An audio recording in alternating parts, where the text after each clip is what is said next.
usia muda tuh kayak dihujat sedikit katanya mental illness lagi kembali lagi ke kesehatan mental, dihujat sedikit kesehatan mentalnya terganggu. Jadi jangan takut mencoba gitu.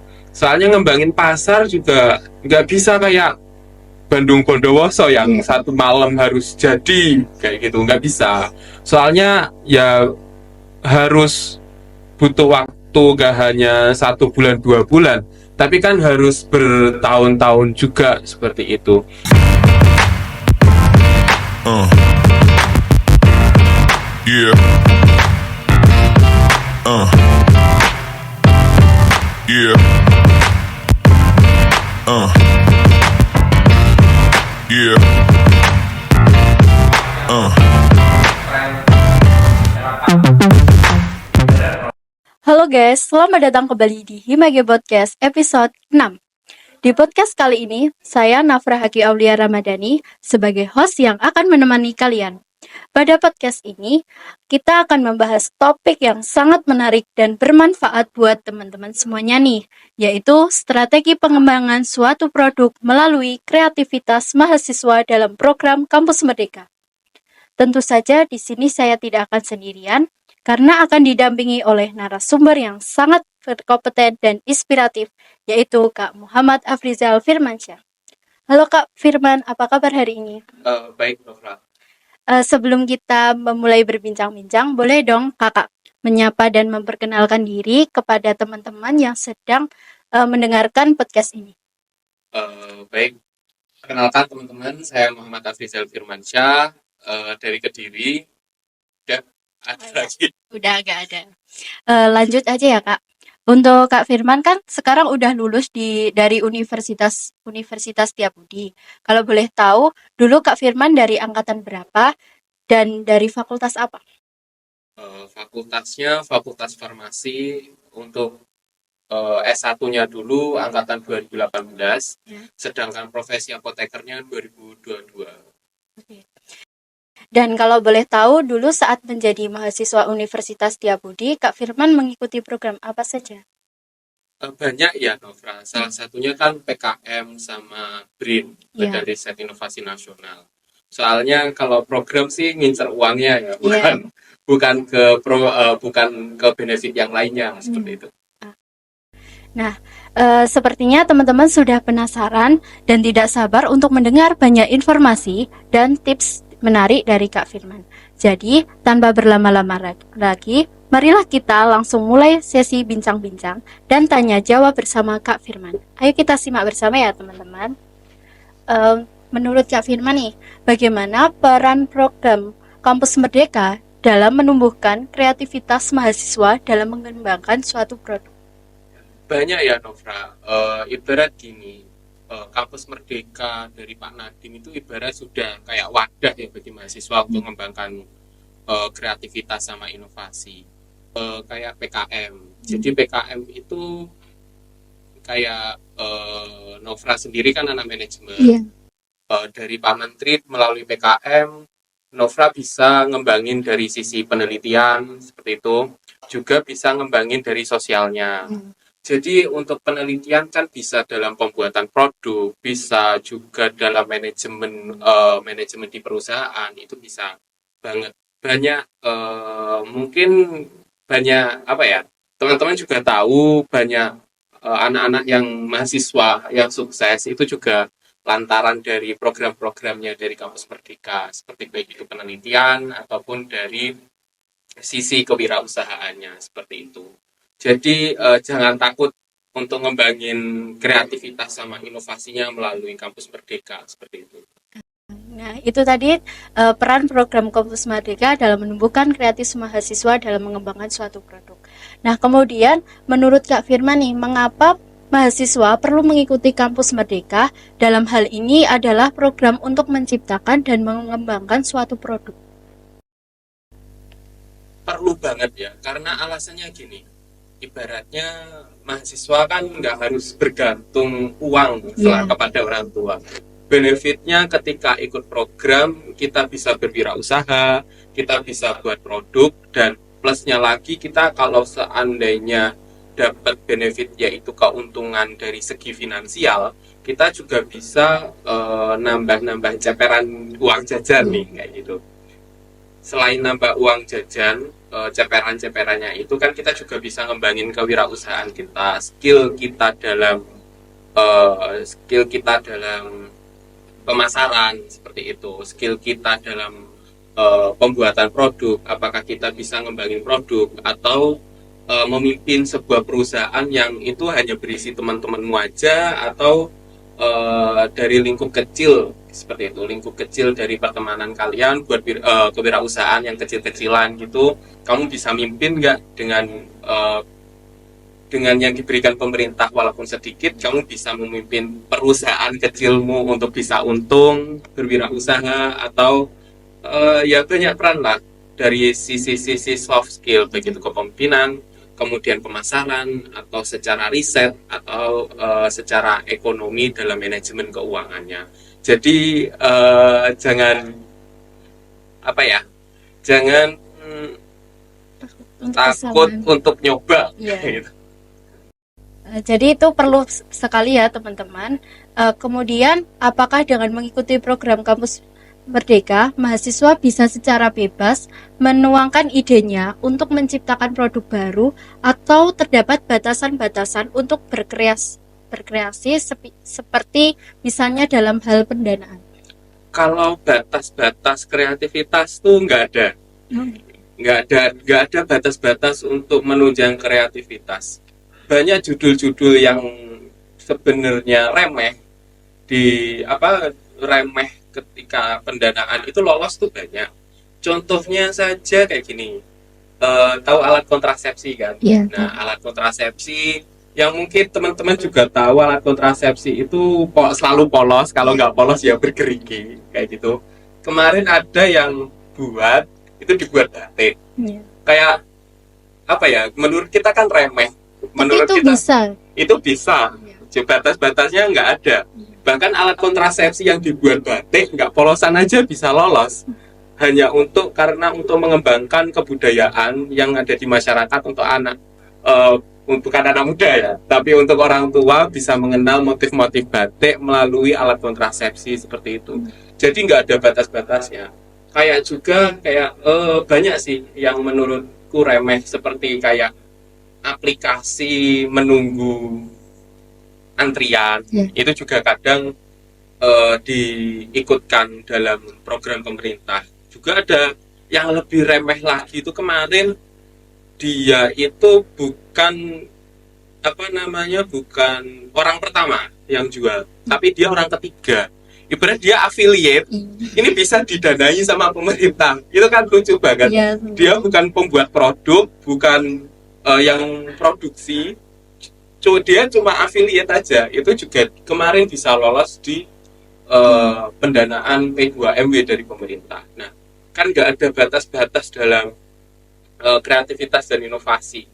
Jadi ya kalau kita kembangkan, ada ide walaupun seharusnya orang pikirkan itu aneh, ya nggak apa-apa, tuangin aja, lolos dan nggak lolos. Bisa kita nyoba dulu. Lolos nggak lolos itu terserah dari yang nyeleksi kayak gitu. Yang penting ide kita tuangkan, kita ikutkan seperti itu aja.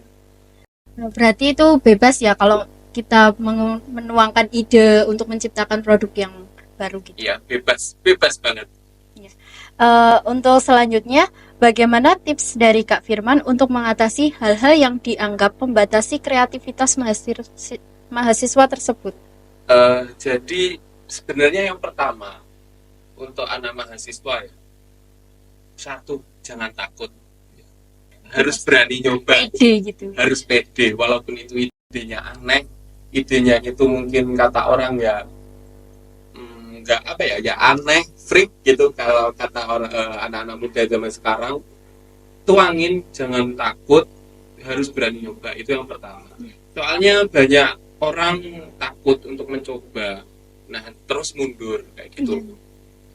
Selain jangan takut sama selalu berani mencoba, terus yang kedua, ini buat anak-anak muda sih, untuk anak mahasiswa, kadangkali dalam menciptakan sebuah produk, menciptakan sebuah inovasi, kadangkali ada satu value yang kurang, yaitu rasa simpati sama empati. Jadi simpati dan empati itu memang dalam kehidupan masyarakat memang penting, tapi dalam proposal penuangan rasa simpati dan empati itu kadangkali juga bisa memberikan peluang besar untuk lolos kayak gitu. Jadi jangan beranggap inovasi sama kreativitas kita hanya terbatas pada ruang-ruang tertentu seperti diri kita sendiri, tapi ada value yang lebih besar yaitu ke masyarakat.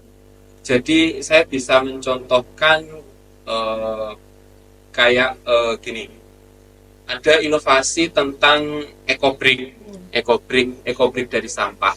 Jadi ekobrik ini bisa dibuat apa? Seperti itu kan, ekobrik itu kan membutuhkan sampah dari masyarakat. Salah satunya kan bisa untuk menanggulangi sampah di masyarakat. Kemudian ekobriknya kita buat apa? Kan bisa dibuat meja. Dari hasil itu udah nilai plus dari simpati dan empati bahwa ada penyelesaian masalah di masyarakat. Sama dari kita ada tentang kewirausahaannya untuk dikembangkan lagi seperti itu. Lanjut ke pertanyaan selanjutnya. Menurut Kak Firman, apakah ada peluang bagi produk buatan mahasiswa yang mengikuti program Kampus Merdeka untuk dapat bersaing di pasar? Bisa sih, banyak kesempatan dari pemerintah, kesempatan dari manapun ya. Ada 2 program yang itu besar banget peluangnya bahwa produk yang dikembangkan sama mahasiswa itu bisa ke pasar lokal, nasional, sampai internasional. Tuh ada 2 program itu tuh P2MW sama yang satunya lagi itu Wirausaha Merdeka. Melalui program P2MW itu nanti ada yang namanya KMI Expo. Nah, KMI Expo itu nanti perkenalan tuh dari produk-produk yang dikembangkan sama mahasiswa, dikumpulkan satu nasional. Nah, itu nanti ada katalognya sendiri seperti itu. Nah, banyak kok produk-produk yang dikembangkan melalui P2MW ini sudah terkenal. Kalau mungkin dari Jawa Timur, ada anak UNER yang ngembangin itu segon jamur. Bukan nasinya yang berjamur, bukan, tapi dia ngembangin nasi tapi dibuat box. Nanti itu ada jamurnya kayak gitu. Nah, dinamakan segon jamur dan itu udah terkenal di Jawa Timur. Nah, itu melalui P2MW juga awal cikal bakalnya mereka bisa seterkenal itu di Jawa Timur sampai sekarang. Itu berasal dari pendanaan dari pemerintah juga. Nah, untuk ada program yang baru ini Wirausaha Merdeka. Nah, melalui Wirausaha Merdeka ini harapannya nggak hanya mahasiswa itu nggak hanya mampu ngembangin secara hard skillnya sesuai dengan produksinya, tapi ada soft skillnya juga.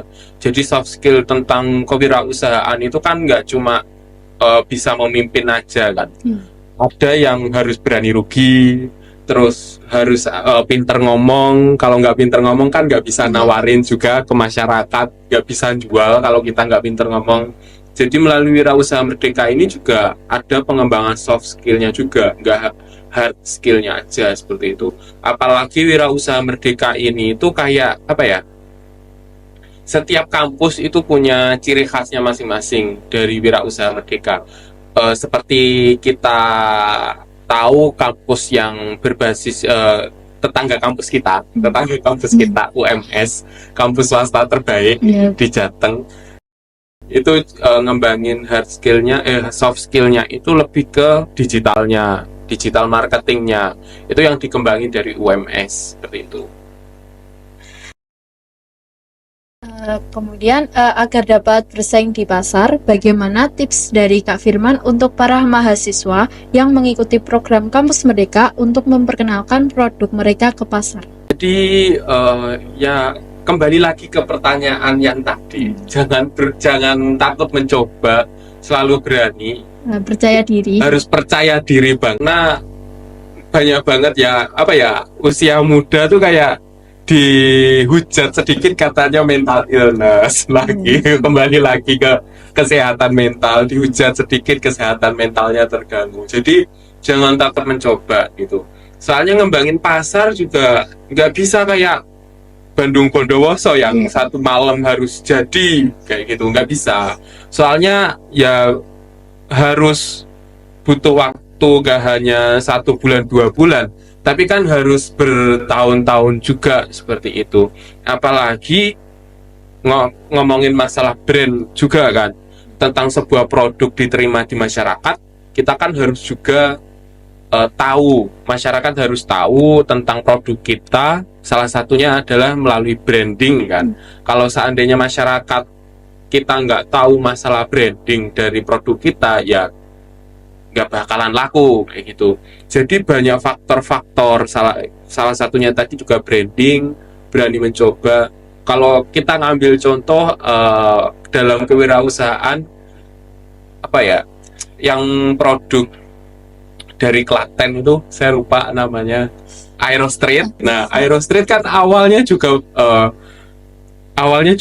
usaha kecil-kecilan, itu kan juga akhirnya kan sekarang brandingnya bisa berkembang dan bisa dikenal di seluruh masyarakat luas kan. Jadi memang branding itu nggak bisa sebulan 2 bulan, jadi perlu banyak effort juga. Salah satunya kan melalui program Kampus Merdeka, melalui programnya yang dikembangkan sama pemerintah, melalui P2MW, terus KMI Expo, PKM, kemudian Wirausaha Merdeka. Itu hanya satu jalan untuk bisa ngembangin branding kita biar orang itu tahu bahwa ada branding kita ini loh. Selain dari program juga sosmed itu juga berpengaruh. Yes. Apalagi sekarang sekarang kan anak muda kan bisa kan namanya juga gadget. Gadget kan malah lebih bisa diterima bisa diterima melalui sosmed kayak gitu. Inovasi-inovasi di sosmed melalui digital marketing kayak di TikTok, menurutku anak muda itu bisa lah ngembangin ide tentang iklan di sosmed. Salah satunya lagi tadi TikTok. Soalnya penelitian terbaru kan juga TikTok ini melambung tinggi, maksudnya pamornya melambung tinggi. Walaupun ya itu tadi masalah TikTok sekarang harganya mahal. Nah, itu ya jangan jadi alasan untuk mencoba membranding produk kita seperti itu. Itu tadi tips untuk memperkenalkan produk mereka ya ke pasar ya. Iya. Terus produk seperti apa saja yang bisa dikembangkan mahasiswa melalui program Kampus Merdeka? Banyak, nggak hanya produk, tapi jasa juga bisa dikembangkan kayak gitu. Nggak cuma produk yang berupa makanan sama minuman aja, tapi produk teknologi juga bisa kayak gitu. Jadi jangan terbatas bahwa produk itu harus berupa produk barang, tapi produk teknologi seperti aplikasi, seperti aplikasi, kemudian AI basisnya seperti itu sekarang sudah mulai merambah juga kayak gitu.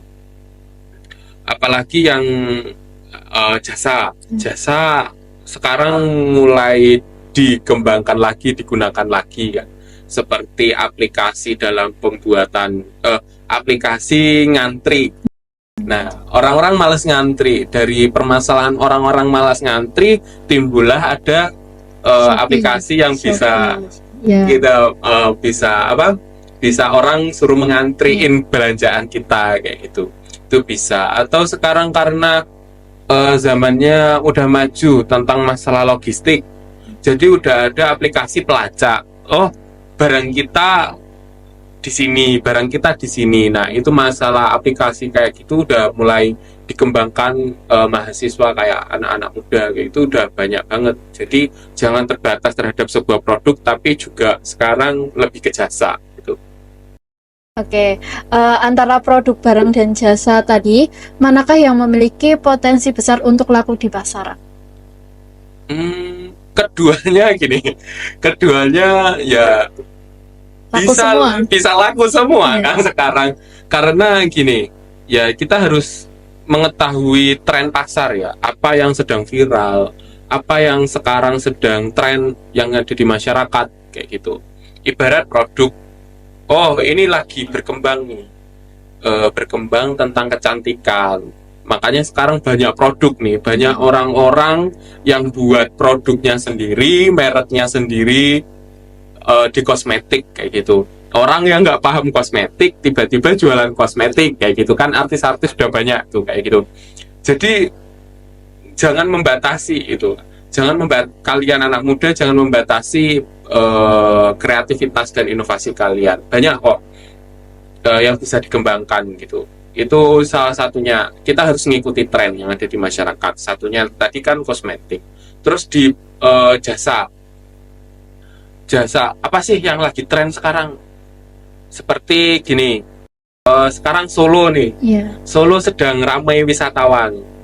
Nah, Solo ramai wisatawan, tapi sampai hari ini kan Solo nggak ada tour guide yang bisa nemani wisatawan di Solo. Nah, itu bisa jadi peluang bisnis nih buat mahasiswa Solo. Soalnya dengan turis yang masuk di Solo semakin banyak, tapi tour guide-nya nggak ada. Malah muter-muter kita nggak tahu arah kayak gitu kan.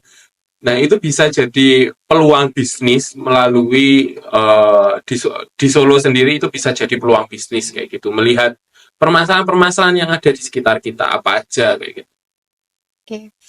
Terus dalam hal kegiatan promosi, strategis promosi seperti apa yang cocok untuk digunakan dalam pengembangan produk melalui program Kampus Merdeka ini? Jadi masalah promosi ya, masalah promosi itu ada banyak. Kan sekarang ada media cetak sama media online. Jadi jangan terpacu promosi itu di media cetak, karena sekarang orang yang sudah sepuh juga udah mulai meninggalkan koran, karena orang-orang udah berlari di internet kayak gitu. Kita kan juga tahu perkembangan berita juga melalui internet kan sangat cepat banget kayak gitu. Jadi melalui media sosmed, media online itu bisa. Apalagi gini, TikTok. Kadang-kali TikTok. Ada lagi media yang mungkin seringkali nggak dilirik sama Gen Z. Mungkin kakaknya kan kelahiran 2000 kayak gitu. Kelahiran 2002, 2001. Jadi Twitter, nah kalau saya nganggapnya sosmed itu ada tingkatan-tingkatan stratanya kayak gitu. Instagram sama Facebook itu saya ngibaratin kayak sebuah pasar tradisional.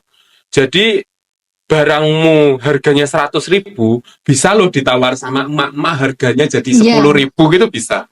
Ibaratnya ya Instagram, Facebook itu saya ngibaratkan seperti pasar tradisional kayak gitu.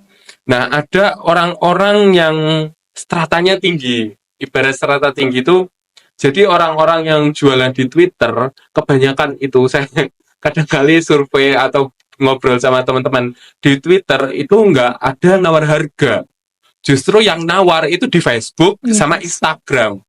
Nah, melalui sosmed ini kalian Gen Z promosi harus tahu. Maksudnya kalau seandainya promosinya lewat Instagram ataupun lewat Facebook, oh berarti saya harus matok segini, produknya ini.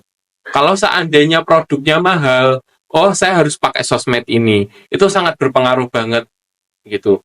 Karena ya itu, karena Facebook kan udah tua juga, banyak orang-orang tua yang masih di Facebook kayak ibu-ibu dan bapak-bapak. Kadang-kali mereka nawar juga nggak lihat kondisi sekarang kayak gitu, harga bahan baku berapa, kan nggak mikir, yang terpenting bisa terbeli kayak gitu.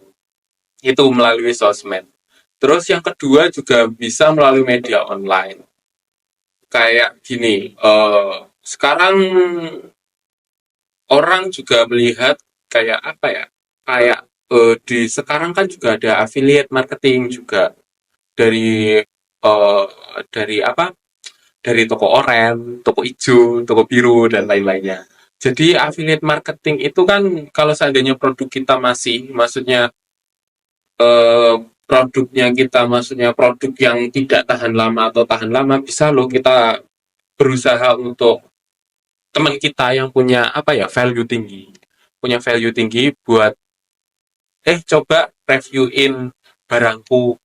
Nah, itu bisa juga. Yang follower-followernya udah di atas Di 1.000, endorse di gitu. endorse, di endorsean gratis gitu, teman kita mau endorse gratis, itu bisa. Jadi lewat review teman-teman kita yang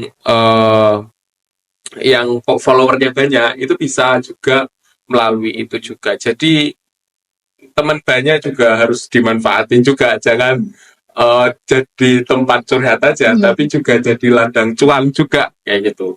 Jadi ya itu manfaatin dari orang sekitar kita, sosmed dan lain-lainnya, itu bisa jadi ladang promosi yang murah bagi mahasiswa.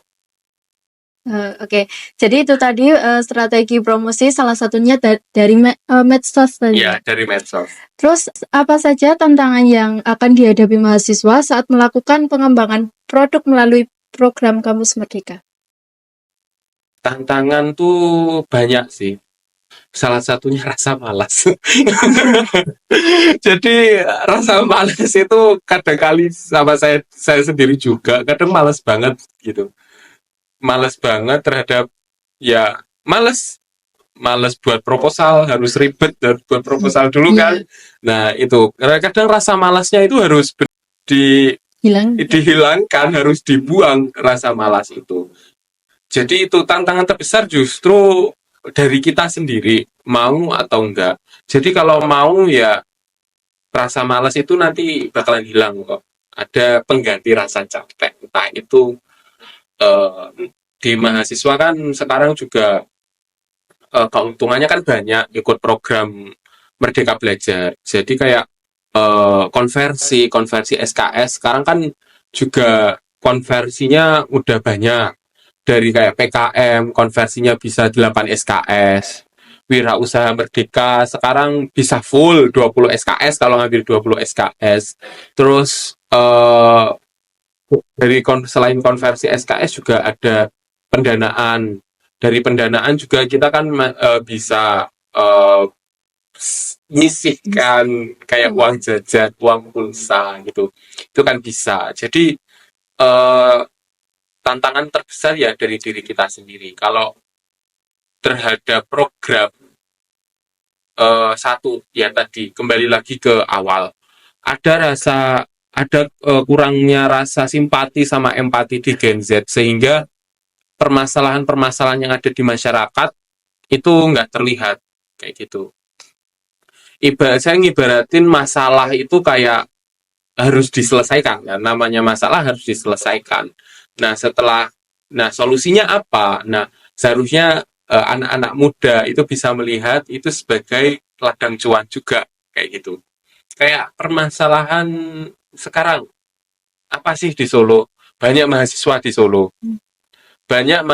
di Solo. Terus sekarang menjamur di sini kan menjamur laundry nih. Tiap gang ada laundry. Nah, terus ada timbul masalah lagi, waktu. Mahasiswa sekarang waktunya terbatas karena tugas banyak kayak gitu. Dari permasalahan di situ ada loh bisa sebagai ladang cuan kayak kita bisa tukang jemput laundry seperti itu. Tukang jemput laundry itu bisa sebagai ladang cuan kita. Kayak karena kan juga males, mungkin mau keluar kan juga mahasiswa rasa mager, orang makan aja juga bingung kadang kali kalau malam. Nah itu bisa jadi ladang cuan, ladang usaha atau berwirausaha inovasi. Jadi tukang antar laundry yang karena rasa malasnya mahasiswa itu bisa jadi ladang wirausaha atau ladang inovasi kita berkreasi kayak gitu. Itu sih. Terus menurut Kak Firman, apa keuntungan bagi perekonomian Indonesia dengan adanya program Kampus Merdeka yang mendukung penciptaan dan pengembangan produk baru oleh mahasiswa? Bisa diulangi nggak? Kemana? Oh iya. Menurut Kak Firman, apa keuntungan bagi perekonomian Indonesia dengan adanya program Kampus Merdeka yang mendukung penciptaan dan pengembangan produk baru oleh mahasiswa?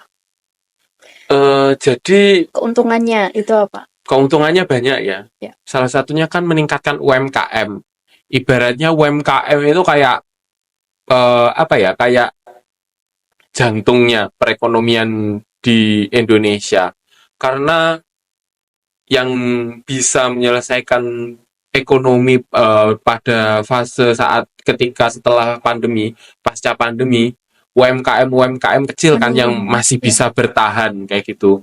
Ketika perusahaan besar merugi, justru perusahaan kecil omsetnya meningkat.